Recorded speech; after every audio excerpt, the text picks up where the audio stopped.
Hi everyone. This is the coffee pour over class. I have been waiting many months to do this class online with you. So we have in this pour over class, we will make the cone and the bottom of our pour over. Okay, this is where your coffee will filter out through. We put a paper filter or a metal cone filter in here. And then we will also be making the mug, the companion mug for this. So this project will use 2 jigs. We will have our coffee pour over set. Now this is not sold separately because we need this plate to make the bottom of the coffee pour over. So these cones will not be sold separately. It comes as a set like this. And then we have our 4.25-inch keyed jig here. And I am going to use the cutter that is sold separately for that one, okay? So we will need all 4 of these, or a cutter of your choice for the mug, to make this project. And I will also be using our small anvil. This is a really important piece of the project because we have to drape our skirt to our coffee cone over this to get this shape, to get this downward angle there so that our coffee does not spill off the side and it flows freely into the cup with no spilling. All right, so now that you know what we're gonna do, let's get started. I'm going to put this guy back here. We'll keep it in view so you can keep an eye on what we're making. And the first thing I'm going to do here is form the skirt for our coffee pour over, because that needs to set up the longest, okay? We want to make sure that that shape is in there. So I have already taken, let's see here. I have already cut this out, and you'll notice that center part does not go through the slab of clay. It just gives you an imprint there so that you know where to attach your cone on there. So it's automatically centered for you, which I love. So the outer ring will cut all the way through, and then the inner ring we push in, and that just gives us a nice imprint to guide us when we are centering our cone. So I've taken the guesswork out of that for you. You are welcome. Okay, so you can press this into a piece of upholstery foam if you want. I'm just going to use the anvil here to kind of freely shape it. I'm going to put a touch of cornstarch on there. And I am going to do my best to keep that centered. And then I am going to start tapping this onto my work surface. And that's what's going to give us that divot there. Now, the design of this is to give you this really frilly decorative plate here. If you don't want that, then you will want to cut that circle smaller. But I think that kind of adds to the charm of it. So I'm going to take this and I'm going to imprint it down, and we will pound it on the table later to get this flat piece. What we really want is this coned piece here, and you can see how we get that lovely frilly edge. And that just simply comes because we have a bigger piece of clay than the anvil that we're using. So that looks really good to me. I am going to, you can also kind of emphasize your frills. I like to let it set up for a little bit, and then once I get it face down or face up onto the table, I can see how much more I want to accentuate that ridge. So while I'm here, I'm going to just add in my maker's mark. Now remember, we are going to be putting 3 holes in the middle, okay? So I'm going to put my maker's mark just a little bit off center, and that way I don't forget that step. And now we are going to set this aside. This is going to set up just a little bit for us, okay? We'll tuck that guy off to the side. And why don't we, since we're already working on the pour over, why don't we come over here and start with our pour over cone. You can go ahead and get our free printable template from the website here. It will come in 1 per sheet, so you'll have to print it twice, cut it, and then tape it down the middle. Remember, you can add your 1/4 inch at this step, or you can add your 1/4 inch when you're cutting it out of the slab of clay. I'm working with a little bit more of a wet slab today, so I chose to cut the 1/4 inch while I was cutting out the slab. So I have already gone ahead and done that. Again, we are working with, this slab came fresh from the bag today, and I think I'm going to make this my inside. My texture is matching. I have the honeycomb on the inside and the outside. So right now it doesn't matter to me which way that texture is facing, but I think, let's see here. Yep, I think I want this to be on the outside. So whatever you want to be on the outside, you're going to go ahead and put that face down. Now on this example here, I used a different texture on the inside than I did on the outside. So I kind of had to coordinate that a little bit more. But since the texture is all honeycomb, it's no sweat for me. So I'm going to apply my cornstarch. This is arguably the most important step of the project, especially on a wetter slab. We want to make sure that we have plenty of cornstarch here so that our jig releases freely. Because of the cone shape of this jig, it really is, it's almost impossible to get it stuck because there's really nothing for the clay to grab onto as the bottom is more narrow. So we are going to build this project upside down. So I'm going to position my slab also upside down, okay? It's just easier to build it because there's more surface area on the top than there is the bottom. So my workflow goes jig towards my body, clay behind, and then I will rock this up to wrap right around this jig. All right. Now I can see I'm just barely meeting, but because I know my clay is very fresh, really wet, I know that I can come through with the heat of my hands and just coax it in. At this point, if you wanted to elongate your slab, you could do that, but I don't have any need to do that. And then I want to make sure that I'm making contact clay to cone all the way around, okay? Always keep a close eye on these little back pieces because those are the ones that tend to flare out a little bit more. So I am loving that. As you can see, this comes together. It is, as usual, as I always say, this is such a quick and easy project. So I'm going to go ahead and slip and score, and we are going to attach our cone here. Okay, so I've got my vinegar slip there. We're going to come through. I'm going to start tacking this seam together.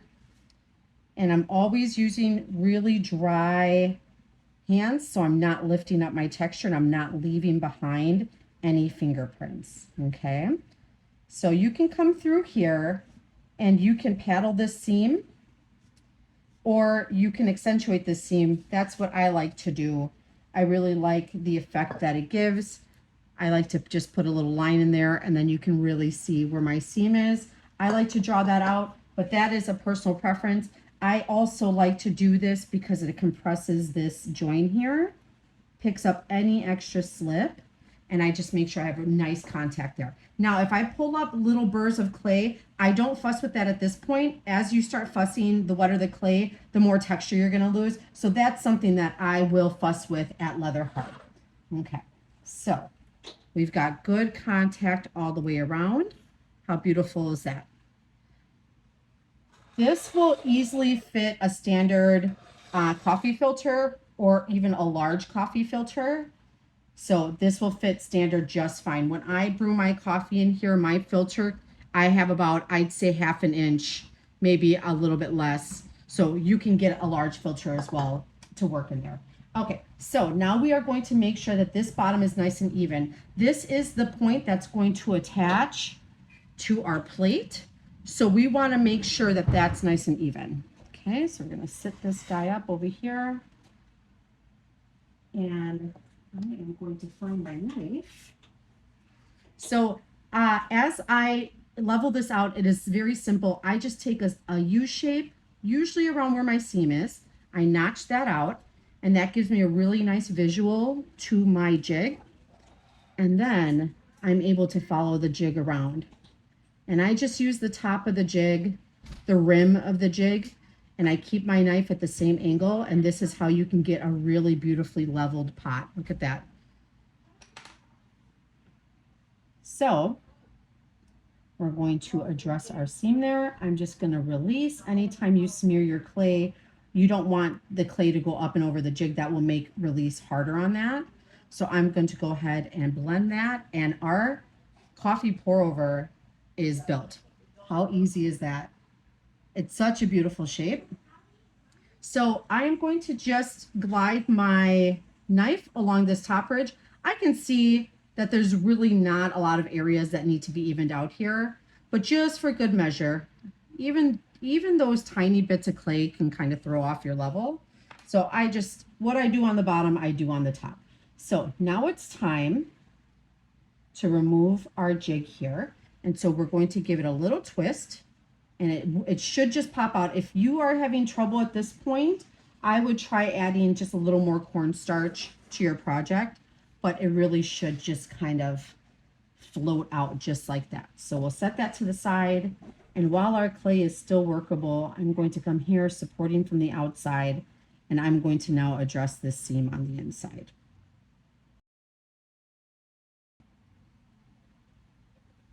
I like putting texture on the inside of this because it gives your coffee filter a relief, so it's not creating too much of a suction.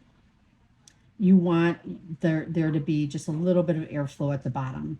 So as you add that texture, if you don't want to add texture, you may want to think about just running a ribbon tool or a diamond core tool, carving tool up the side, just to give a little bit of a relief for the pressure that the coffee filter is going to create there.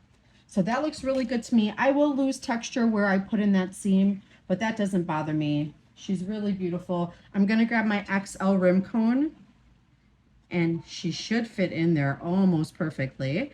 And then we are going to set these two off to the side while we build our mug. At this point, if you weren't building a mug with the project, you would, I'll have you just skip ahead to the step where we attach all this. You would attach it to the base, pop in your holes, and you would be done. It's a very quick and easy project. So, but we are doing a mug with this set, so I'm gonna push this guy off to the side. We're gonna let those set up just a little bit. Okay, so now I have our 4.25 jig.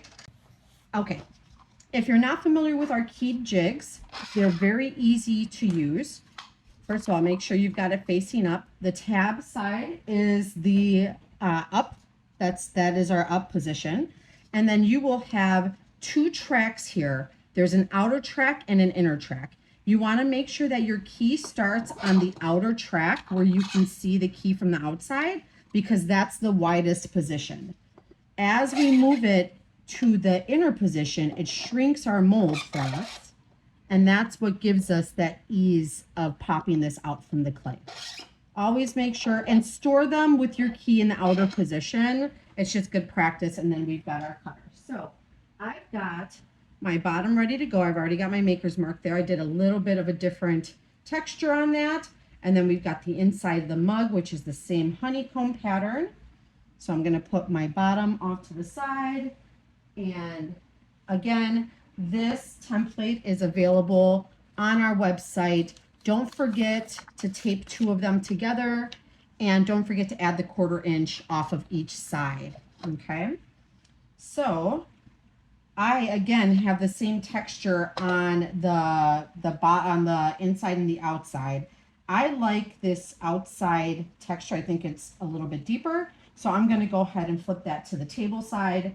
And again, we're going to add our cornstarch on here. Okay, so we're following our workflow. We have clay in the back. We've got the jig facing our body. I like to keep the seam facing myself. It just seems intuitive to kind of face this key toward myself. And I'm going to rock this clay up, and I'm going to bring it around.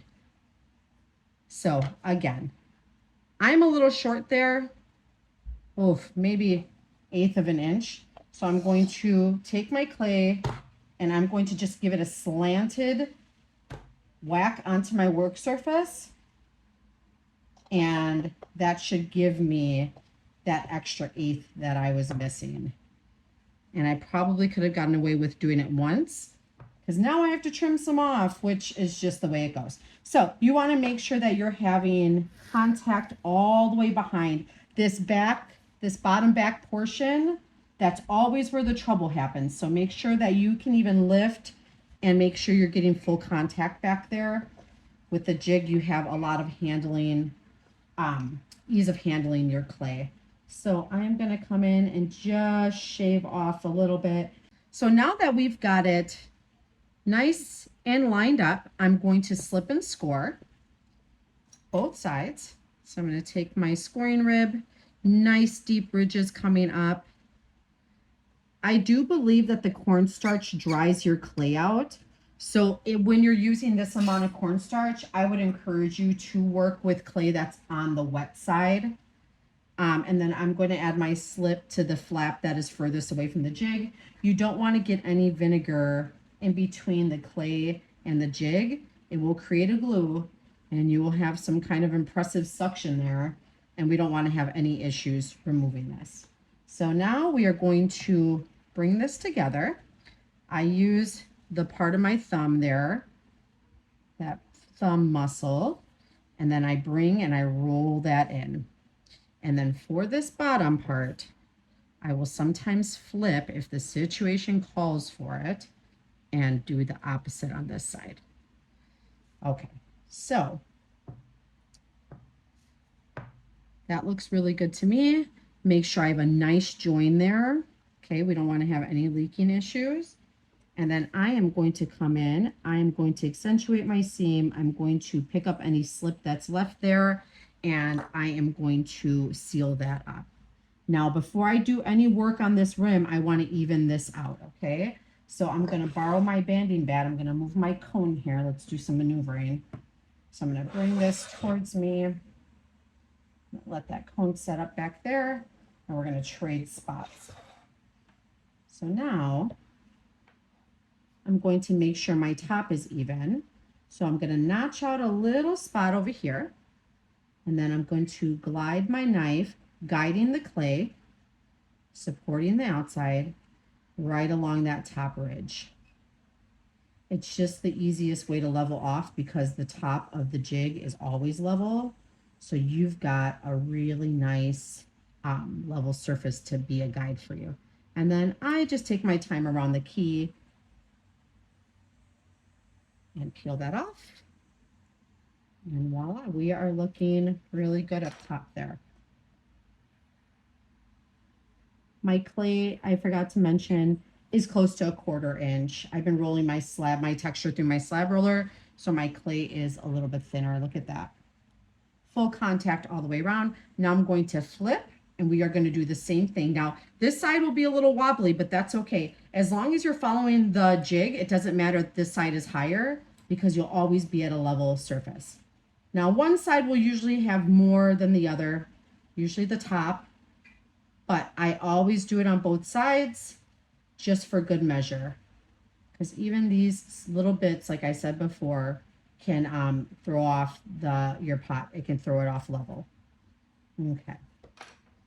So I'm going to go ahead and blend that bottom seam there. And then I'm going to release just a little bit, making sure I don't have any clay wrapped over the top. So now we have the body of our mug is made. I'm going to show you how I adjust this key here. So this key will come out with relative ease. And then I take my hand and listen up. Hear that? I click. I'm like Dorothy. I'm like, there's no place like home. I click my ruby slippers, and then I will grab one of the circles here on the inner channel. When you snag the key into one circle, it's a lot easier to get it into the next circle. And I'm going to put that into the smaller. Now we've shrunk our mold. Bring you over top here so you can see. If you can see, it created, oops, you there? An automatic gap. And that's what we're looking for. Okay, so now that we've got that gap, I'm going to just wiggle this mold a little bit. You don't want to squeeze at this point because you'll lose your round. You just want to wiggle it, okay? And we've got 2 keys here, and see how that just pops up. And that's what you really want. You want that to just slide right out. And now you've got a beautiful cylinder here, and we are going to address our inner seam, okay? The only time I had a problem was when I forgot to put cornstarch on. And trust me, you'll only do that once because it's kind of a nightmare. So you're taking care of your seam here. And we are going to flip this over to put our bottom on. And when we flip it over, we will take care of that seam that's down on the bottom. I'm going to grab my XL rim cone from my coffee pour over cone. I'm going to put it on here. We are going to trade spots with our banding bat, and we are going to use our rim cone as our banding wheel. So I'm going to baker's flip this, and how I like to do this, I don't start face up. I actually, whoops, kick the camera. I start with my hands tipped downward, and I do my flip.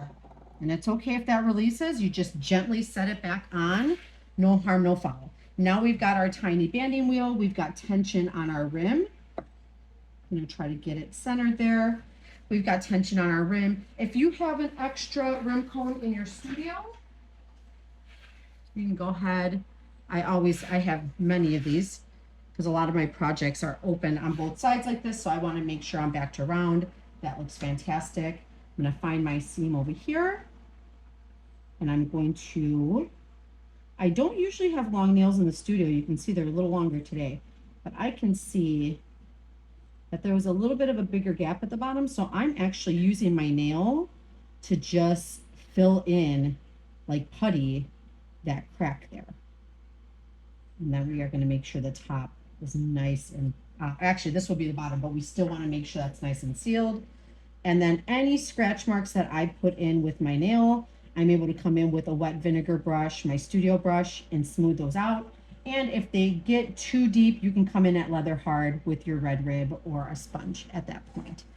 So there's the body of our mug. I'm going to just make sure we're nice and round. And now it's time to put the foot on this guy.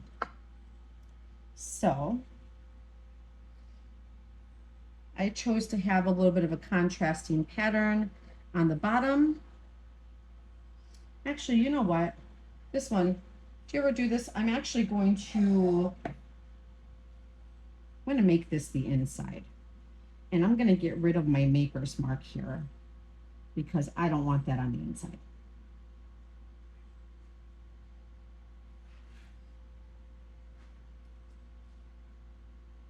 If you lose a little bit of your pattern, that's okay. This one's really geometric. It's really not a big deal. The glaze will catch, but I will put those lines a little bit deeper. I like the shape. I want that rounded part on the outside. So I changed my mind there. You're allowed to do that, by the way. You are even allowed to do that live while you're filming a class. So I will dry fit this. I can see I'm hanging over, I'm a little off center, but because I used the cutter that was meant for this one, it's looking really good. So that looks good to me.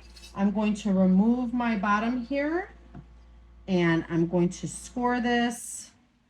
My rim cone is serving as my banding wheel, and then I'm going to score the bottom.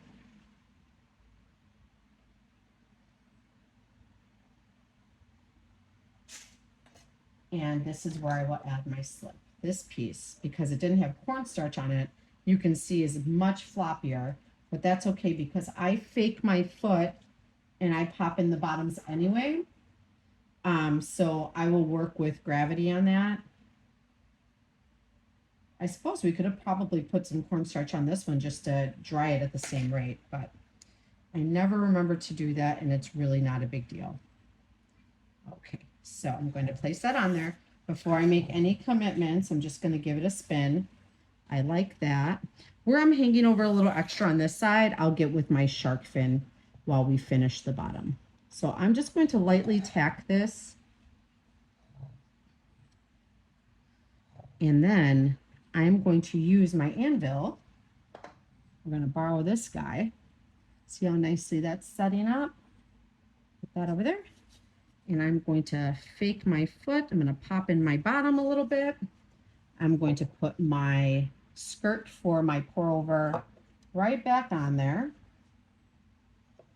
So continue to let that shape set up. Okay, that looks good. Let's bring over the banding back.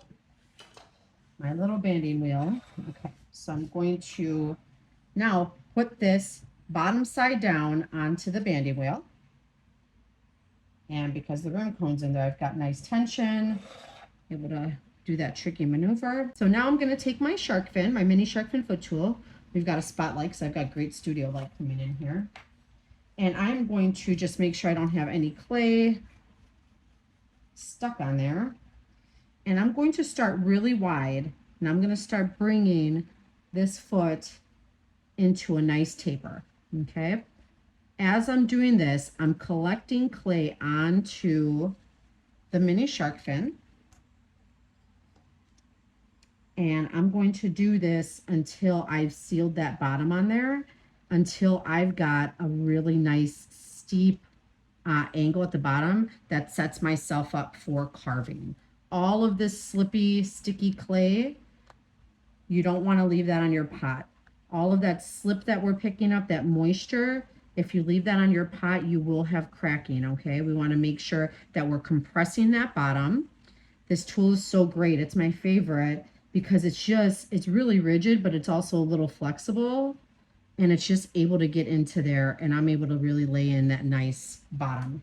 So I'm going to release this. I'm going to show you. If that's where you wanted to stop, you could stop there, and you would just come with a sponge at leather hard and clean that up. I will come through. I'll give you an example. I like to carve my bottoms, so I will come through and carve them. This is an example of what that rim cone or that anvil does. It just pops in that bottom for us. Makes it really nice. Okay. So, and I just wanted to let you know, I will not be doing a handle right now. I'm going to pull my handle off of this mug. That's what I do. That's how I attach my handles. But I should have mentioned, I'm really sorry. I'll try to make a note in the beginning. While you are cutting everything out, you should have your handle shaping or nice and shaped and setting up at this point, okay? So now all that's left to do is just clean up. So I've got good contact all the way around my rim cone there. I will wipe all of this, will get wiped and carved and finished further. And then if you want to round your rim, I'm going to twist the rim cone to release that. If you want to give your rim a little bit of a round shape, see, I like to round that over. Nice drinking feel there. You could do that at this point. So I'm going to take my mini shark fin. I'll show you how to do that. I'm going to do a sawing motion here, so you're not accumulating too much clay at one point on the tool. Up and down, up and down, up and down. We're going to bevel that over, and then you're going to go over the top. And every once in a while, clean that extra off. Go over the top, and then you're going to do the same thing on the outside.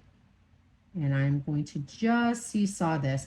It'll look really rough for these first few passes, but once you come through here with your sponge and with your red silicone rib, it really smooths that out. So you will do that to your little heart's content, and then bring a damp sponge in, taco it, and then finish up. You don't want to have any sharp pieces on your drinking rib here, okay? Usually I use a finishing, oh, here it is, stiff. I haven't used it yet today, so I'll hydrate this. I like to use a finishing sponge. My clay, all of my clay has a little bit of grog in it, but this black clay is just dreamy to work with. It's so smooth. So I'll usually use my finishing mud tools, and that gives me a beautiful rim. And I just realized we never addressed our seam on the inside. I'm going to take this rubber shaping tool, and you are going to want to drag it along that inside seam. I like what this does for glaze. It really gives it a nice spot to pull, and I'm able to pick up any slip that I've left behind, and I'm sealing that from the outside and from the inside. Once we are done, once we're happy with our rim, we'll want to put our rim cone back in and just do a final turn. And I can see there's a little bit of a gap there. So I'm going to just put some pressure on there and bring in that rim back to round there. So there's our mug, our 4.25. This will hold about 16 ounces, 14 if it's straight, 16 if you give it a good belly. So about, I say 14 to 16 ounce mug, which is plenty of coffee. And now let's assemble our cone. That should be set up enough. So I'm going to dry my hands off, make sure they're nice and clean. You see how I just kind of went counterclockwise and then jerked clockwise really quick. It's the same motion with our trimming chuck. You just want to go to the left and then jerk to the right, and that usually frees this up really easily. So let's put this off to the side, and we'll add a handle on that guy at another time. So now we've got the skirt or the plate for our cone to for our pour over. I want this portion not to come to a complete point because I want it to sit flat when you sit it on the table, okay? So all I'm going to do to achieve that is just take this and just give it a couple pats, and I'm going to do that until I feel good about how flat that bottom is. Now that looks good to me. See if you can see that. See how I just flattened that part out? And you can play with that. If you want to leave it at a point, that's completely up to you. Now we've got our guide here. Just gonna scoot this guy back. Let's come front and center with our cone.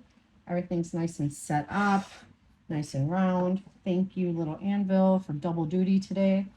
And then before I do any kind of attachment, I'm going to set that on to that ring that we've already placed there and rock this back and forth, okay? We need to have enough surface area to join those two pieces.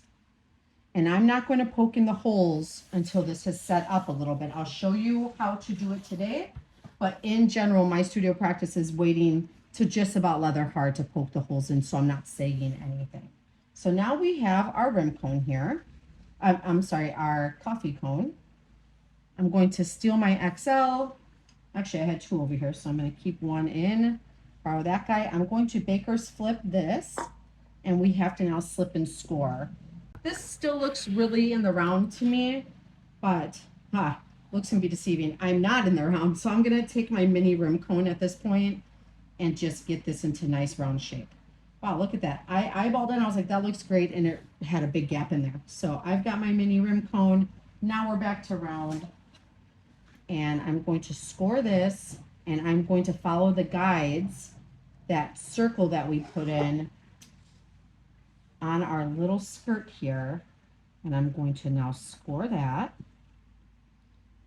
You could put this back on the banding wheel if you wanted, but I'm going to just go for it. All right, now we need our slip. I'm going to add our slip onto the plate because we're going to actually flip this cone onto that divot there. Having that central marker is such a game changer because it's hard to eyeball something that needs to be centered, like the coffee cone.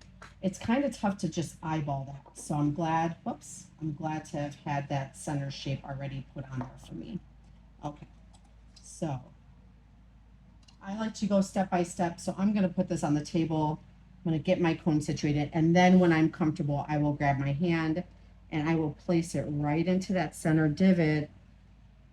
And I will bring my banding wheel over.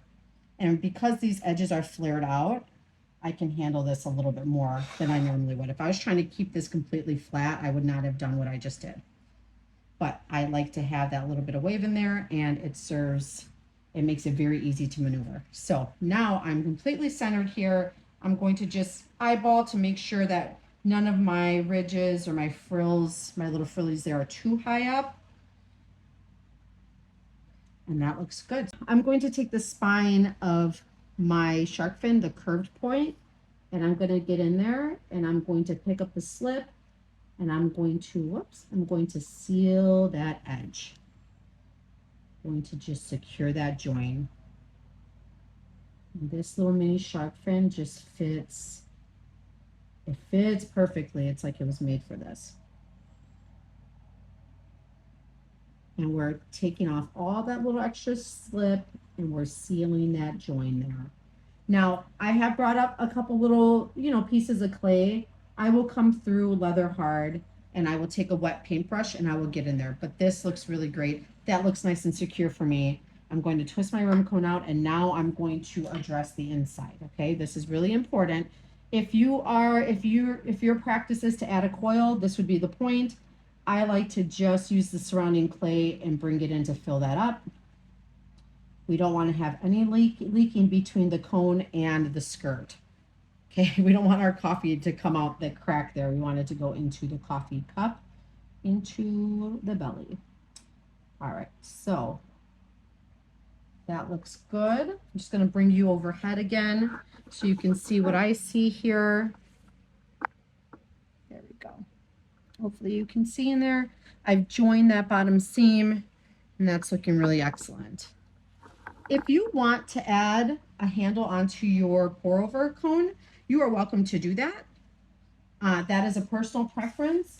This is completely the utility of it is completely there because of this extra lip here. You can just lift it up. That's what I do. I actually just grab my cone. Even the coffee pour overs that I've made with handles, I never use the handle. So I choose to skip that step, but it is your studio, your rules. You can go ahead and do whatever you'd like. Now, even though we're not drinking out of this rim, we want to make sure that it's pretty nice and soft. We're not leaving any harsh edges there. I'm going to show you how to pop the holes into your pour over. At this point, I would wait until this is set up a little bit more. Like I said, close to leather hard, soft leather hard. But for demonstrations here, I want you to be able to see how I do it, and I want you to know how to do that. I choose to put 3 holes in mine. I like the way that drips the coffee out. I think one big hole brews too fast, but that is your personal preference, okay? This is just how I do it. So that is how I will teach you. So the first thing you want to do is just eyeball the center of your cone here, okay? And my first hole, I will put in from top to bottom. I will hit the table, and that's not a big deal, but I'll still see the mark. So I've now put in my center hole, and that has given me a mark on the other side. Now, I would not be handling this much at this stage, but I want you to see how I do this. So I have my mark there. I'm actually going to take out, do you know the Kemper? I love this hole punch, but this little middle part, whoops, that part comes out. And sometimes if I don't want to sag in my clay, I'll just take out this little brass component, and I'm going to follow that. So that's through. And then I'm going to go to the side of that to do my second. I don't measure this. I've never measured this. I only just eyeball it. And there's my third hole. And I can see, I know where my ridge is. I have a pretty good gauge because I can see where that flat part is from attaching the cone. And that's pushed through. Now I take my studio brush or anything else around the end of your pin tool, and I will take that and I will make that hole just a little bigger to account for shrinkage and to account for any glaze that gets in there. However you punch your holes in, that's the right way for you to do it. Now we've got our 3 holes at the bottom for our coffee to flow through. And don't forget to clean up those sharp edges that you've poked through. Isn't that nice? And that's how you will pop your holes in so the coffee can drain through. So there is our pour over cone. And we also have our mug setting up. And we have used, let me just clear some of this out of the way, our 4.25 jig with cutter combo. And we have used our coffee pour over set. It comes with both pieces. See if we can't stage these in there. All right, that's it. That is our project. I hope that was helpful. I'll be making this project. I'll do a few videos on this one. Let me know if you try it. I cannot wait to see your finished product. Please, please, please always tag us with your finished work or your works in progress. We'd love to see that too. Thanks a bunch.